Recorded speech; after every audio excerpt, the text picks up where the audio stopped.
출소입니다. 연쇄 성폭행범 김근식 출소 4일 전인데요. 미성년자 연쇄 성폭행범 김근식의 출소일이 4일 앞으로 다가왔습니다. 정부가 1대1 전자감독 등 엄정한 관리를 약속하긴 했지만 여전히 불안한 부분 평론가님 많아요, 사실. 네, 그럴 수밖에 없습니다. 여러 다양한 대책들 지금 내놓고는 있는데 그렇다고 불안감이 해소됐다라고 보기는 어렵습니다. 일단 징역 15년 복역 다 마치고 17일 자정에 출소를 하게 되죠, 김근식. 이 법무부 곧바로 전자발찌를 채우고 1대1 이 전담 감독관 24시간 배치하겠다 이렇게 밝힌 상황입니다. 그리고 김근식 밤 10시부터 오전 원래는 6시까지였어요. 하지만 이 시간이 늘었죠. 아이들 등교 시간까지 감안해서 오전 9시까지는 거주지 밖으로 나올 수가 없습니다. 그리고 19살 미만 여성을 만나서도 안 됩니다. 이를 어기거나 또 이 관련돼서 이 연령대의 이 여학생들이 자주 오가는 장소를 방문하기만 해도 이 경보가 울리고 감독관이 즉각 출동을 하게 됩니다. 근데 문제는 이 김근식의 지금 거주지가 불명확하다는 거예요. 그렇죠. 어디에서 살지가 아직 정해져 있지 않은 상황입니다. 때문에 김근식 관련해서 어느 보호관찰소에서 김근식을 전담하게 될지도 아직 정해져 있지 않은 상황이거든요. 법무부 만약에 이 김근식의 거주지를 계속 정하지 못하게 될 경우 이 법무보호복지공단을 통해서 알선하는 방안도 검토 중에 있습니다. 사실 지금 김근식 관련해서 이 보호 치료 감호가 더 필요하다 그렇죠. 이런 목소리가 나오고 있잖아요. 하지만 문제인 건 재판 중에 치료 감호 청구가 되지 않았습니다. 그렇기 때문에 출소 이후에도 강제로 치료를 하게 할 방법이 현재 없는 상황입니다.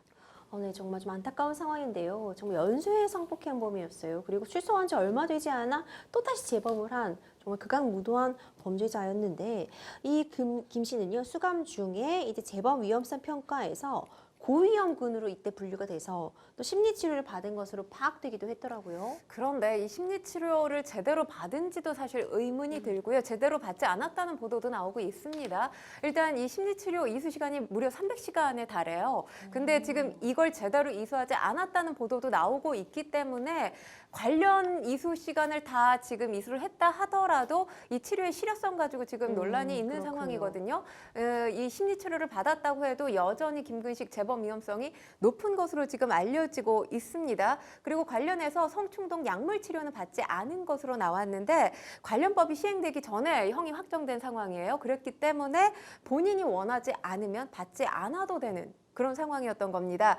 지금 김 씨에게 전문가들 성도착증 증세가 있다고 판단을 하고 있죠. 그리고 소아 성기호증도 있는 것으로 지금 알려지고 있는데 지금 모르는 아동을 계속해서 이 반복적으로 선택해서 이 범행을 저지른 경우에는 성도착증 그리고 성소아기호증 이 관련해서 재범 가능성 위험이 상당히 높은 것으로 지금 전문가들도 이야기를 하고 있습니다.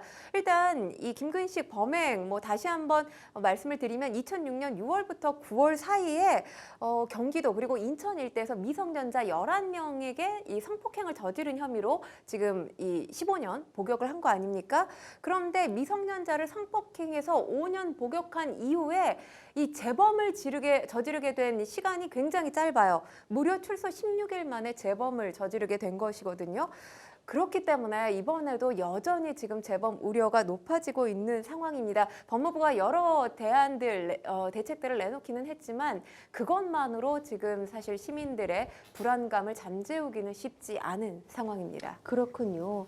김 씨는 교도소 내에서 심리치료를 함께 받던 동료 수감자를 수차례 폭행을 하고요. 욕설을 반복하는 등 난동을 부렸다는 이야기도 전해지고 있어요. 좀 걱정스러운데요. 사실 이렇게 난동을 부리는 과정, 폭력성이 그대로 드러난 거 아닙니까? 교도소 수감 중에. 그런 상황에서 심리치료 프로그램 300시간을 이수했다? 이건 사실 불가능하지 않았을까. 그렇기 때문에 제대로 받지 않았던 것으로 보인다라는 내용의 지금 보도들이 꽤 이어지고 있는 것으로 보입니다. 일단 지금 문제인 건 출소 이유가 문제인 거죠. 그렇죠. 출소 이유. 지금 사실 이 재소자의 수감 생활을 기점으로 해서 수감 생활을 보고 이 재범 가능성을 평가하잖아요. 그런데 지금 이런 식의 재범, 그러니까 출소가 아니라 이런 식의 지금 수감 생활을 했단 말이에요. 그렇기 때문에 그런 상황에서 지금 1대1 보호관찰관 24시간 이 감독하겠다라고 밝히기는 했지만 보호관찰관에게 수능을 할지도 의문이 들고요. 그리고 심리치료 역시 제대로 받지 않을 가능성이 상당히 높아 보입니다. 그리고 지금 재소자 폭행으로 징역 8개월이 더해졌던 그런 상황이에요. 그런데도 불구하고 누차 동료에게 폭행을 저지르는 등의 모습을 보여서 반사회적 정서를 지닌 것으로 지금 판단을 하고 있습니다.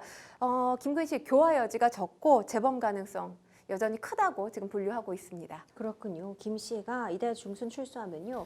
초등학생 납치 성폭행범인 조두순급으로 경찰에서 관리를 하겠다 이렇게 밝힌 거죠. 사실 조두순이 출소할 당시에 안산 지역에 사는 주민들 상당히 불안에 떨지 그럼요. 않았습니까? 뭐 경찰이 각종 대책들을 마련해서 지금 실행을 하고 있는 것으로 알고 있는데 곧바로 전담팀을 구성할 계획을 경찰이 밝힌 상태입니다. 그리고 지금 아직 주거지가 결정이 되지 않았기 때문에 주거지가 결정된 이후의 문제일 것으로 보이는데 일단 경찰 조 씨 출소 때와 마찬가지로 이 주거지 주변에 CCTV를 늘리고 방범 초소도 설치할 계획을 세우고 있습니다. 그리고 지금 기동 순찰대, 경찰관 기동대 등을 투입해서 주변 순찰 대폭 강화할 예정입니다.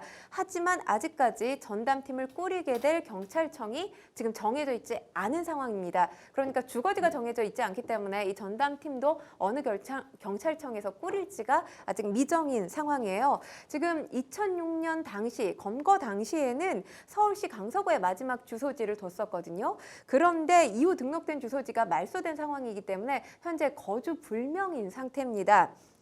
그리고 지금 경찰이 밝힌 건 일단 거주지가 어떤 지역이 되든지 간에 이 조두순 때와 마찬가지로 관리를 받게 될 거라는 게 지금 경찰의 입장입니다.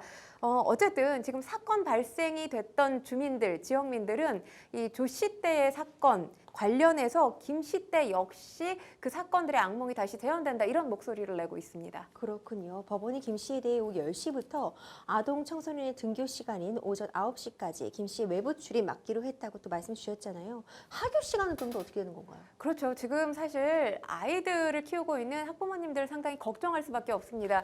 지금 뭐 법무부가 내놓은 안은 사실 등교 시간과 관련해서만이지 하교 시간에는 지금 관련한 대책이 나오지 않고 있는 상황입니다. 그렇기 때문에 맘카페에서 이와 관련된 목소리들이 계속 지금 보물처럼 쏟아져 나오고 있는 상황이거든요. 그 또한 문제인 거고 그리고 만약에 이 김근식 인터넷 채팅을 통해서 성범죄를 저지를 가능성도 사실 배제할 수가 없잖아요. 이와 관련한 범죄 역시 아직까지는 대책이 내놓지 않고 있는 상황입니다. 그렇군요. 김 씨가 범죄를 저질렀던 그 인천으로 다시 돌아오지는 않을까. 사실 인천 주민분들도 극심한 불안 떨고 계실 것 같아요. 그러니까 김근식이 범행을 저질렀던 장소가 경기도 고양시, 시흥시, 또 파주시 일대였고요. 또 인천 서구와 계양구 일대였습니다. 그렇기 때문에 지금 관련된 주민들 불안감이 어느 때보다도 높아지고 있는데 전에 살았던 인천으로 다시 돌아오는 거 아니냐 이런 목소리도 있고요. 범행을 했던 지역에 다시 돌아오는 게 이게 말이 되느냐라는 목소리도 있습니다. 하지만 조두순 같은 경우는 범행을 저질렀던 장소가 안산이었죠. 네. 그렇지만 거주지가 안산이었기 때문에 안산으로 다시 돌아갔었습니다. 그리고 중요한 게 지금 조두순과 비교를 했을 때의 문제인데 나이에 대한 또 불안감이 있어요. 그렇죠. 조두순의 나이가 지금 70살인 걸로 알려져 있잖아요. 고령입니다. 그런데 지금 김근식의 나이는 50대 중반입니다. 그렇기 때문에 이 나이, 재범 가능성을 높여준다라고 보고 있는 요인 중에 하나거든요. 이로 인해서 불안감이 더 커지고 있는 상황입니다. 그렇군요. 사실 김근식 출소 관련해서 많은 분들이 공포에 떠시고 있는 이유 중에 하나가 연쇄 성폭행을 저질렀었고요. 그렇죠. 미성년자들을 대상으로 했었고 이전에도 이미 성범죄로 처벌을 받은 전력이 있었는데 출소 후 얼마 되지 않아 또다시 재범을 해서 이번에 구속 수감되다가 지금 출소가 되게 되는 거잖아요. 이렇기 때문에 또 반복해서 재범을 할 우려가 정말 높지 않냐 이런 우려하고 계신 것 같아요. 그리고 어떻게 그 당시에 이렇게 형이 적었느냐 이런 비판하실 수도 있을 것 같은데 사실 그 당시 양형 기준에 따라서는 이 김근식, 뭐 조두순 사건 이후로 좀 양형 기준에 또 많은 변화가 있었고 아동 성범죄에 대해서는 좀 더 추가적인 법률 개정을 통해서 요즘 김근식과 같은 범죄가 재판에 넘겨졌다면 무기징역까지도 나올 수 있었던 사안이었던 걸로 보고 있거든요. 그래서 이런 부분 때문에 때문에 또 우려가 커지고 있는 것 같습니다. 이 김규식 출소를 앞둔 가운데요. 인천에서는 또 초등학생을 유인하려던 남성이 붙잡히기도 했다고 해요. 이게 또 무슨 일인가요? 아까 제가 언급을 했지만 이 김근식이 범행을 저질렀던 지역이 바로 인천 서구와 계양구인데 이 초등학생을 유인하려고 했던 범행 발생했던 장소가 또 인천 서구의 한 아이고, 초등학교 네. 근처였습니다. 그렇기 때문에 사실 그 지역에 사시는 분들은 지금 불안감이 어느 때보다도 커질 수밖에 없는 상태일 텐데요. 일단 이 초등학생을 유인하려고 했던 60대 남성 경찰에 붙잡혔습니다. 미성년자 유인 미수 혐의로 지금 A씨, 60대 남성 A씨 구속된 상태인데요.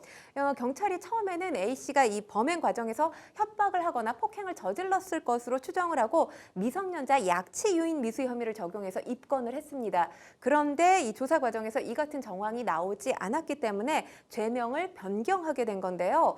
이 사건 언제 발생했냐면 지난달 29일 오후 1시 30분, 그러니까 초등학생들이 막 하교할 시점이죠. 이 하교하던 초등학생 B양을 유인하려 한 혐의를 받고 있습니다. 당시 A씨, B양에게 따라와봐라 라고 이야기를 했고요. 겁에 질린 B양 도망친 뒤에 어머니에게 이 사실을 얘기했고 어머니가 경찰에 신고를 하게 된 겁니다.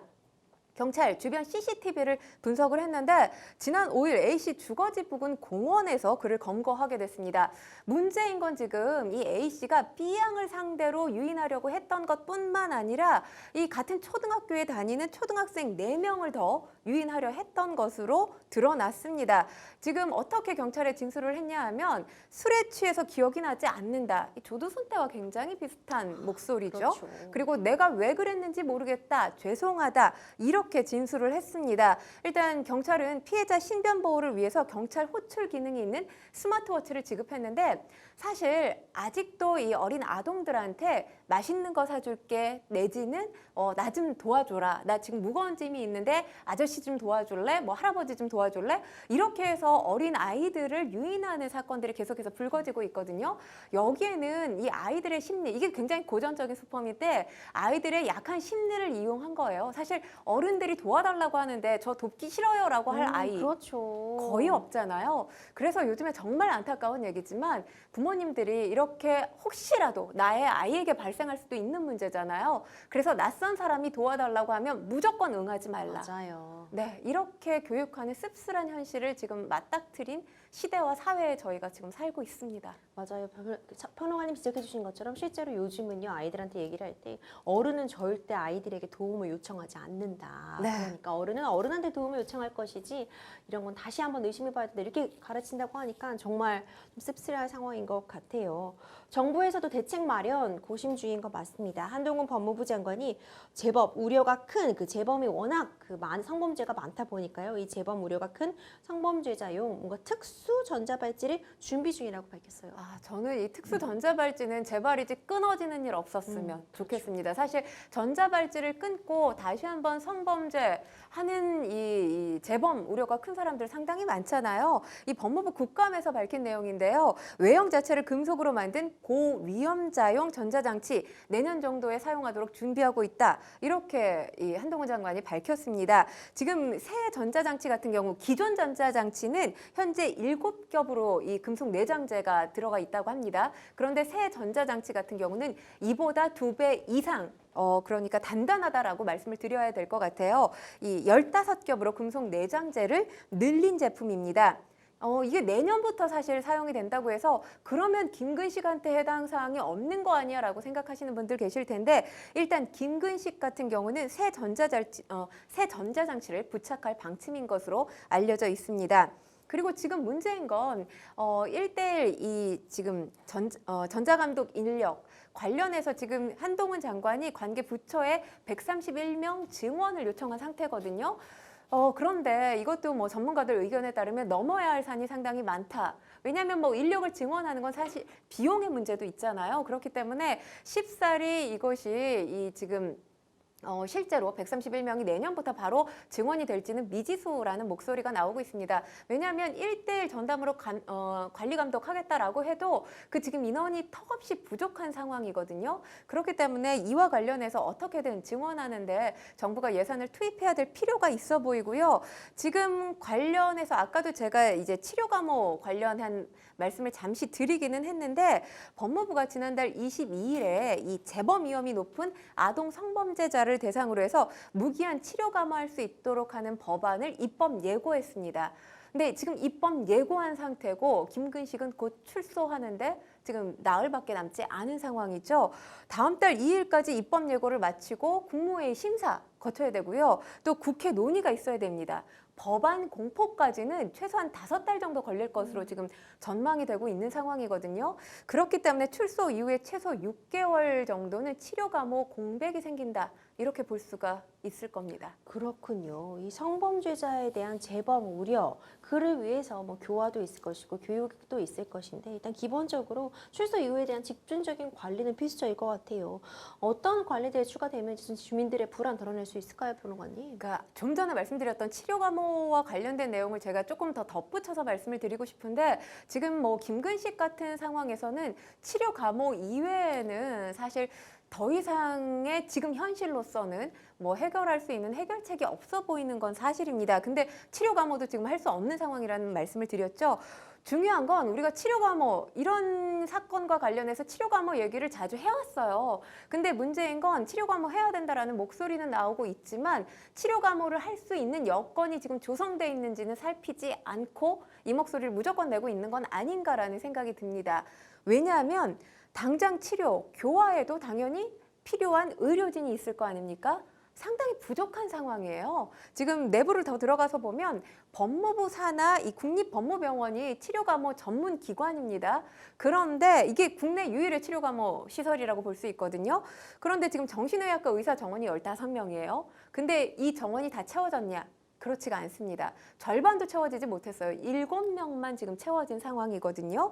그리고 보건복지부 산하에도 이 관련 시설이 있는 건 사실입니다. 국립부곡병원이라는 곳에 관련 병동이 있거든요. 하지만 코로나19 이후에 운영이 되지 않고 있는 현실입니다. 근데 지금 김근식을 얘기하면서 아까도 제가 성도착증 그리고 소아성 기호증 말씀을 드렸는데 이와 관련해서 치료가 정말이지 쉽사리 되지 않는다라고 합니다. 치료하는데 기간도 상당히 많이 필요하고요. 또 인력도 많이 필요하다라는 전문가들의 목소리가 나오고 있거든요. 지금 법무병원에서 관리하는 치료감호 대상자가 무려 800명이에요. 800명이요. 네, 그러니까 의사 1명당 8, 90명에서 많게는 100명까지 담당을 해야 되는 사실이거든요. 현실이거든요. 법무병원이 제 역할을 감당할 수 있으려면 전문 의료 인력 충원부터가 필요한 지점이고 이 의료 인력이 충원되지 않은 상태에서 사실 출소하는 사람들에 대해서 이 치료 보호, 그러니까 치료 감호 필요하다라고 목소리 내는 거 공연불에 불과하지 않나라는 생각이 듭니다. 맞습니다. 좀 근본적인 대책 마련 필요할 것 같고요. 실질적으로 인원 확충, 뭐 시스템 개편 여러 가지 종합적으로 이루어져야지 좀 실질적인 대책이 되지 않을까 생각이 됩니다. 많은 주민들이 공포에 떨 수 있을 것 같아요. 정부, 뭐 법무부 나서가지고 주민들의 불안 잠식시킬 수 있는 방안 꼭 찾아내시길 바라겠습니다.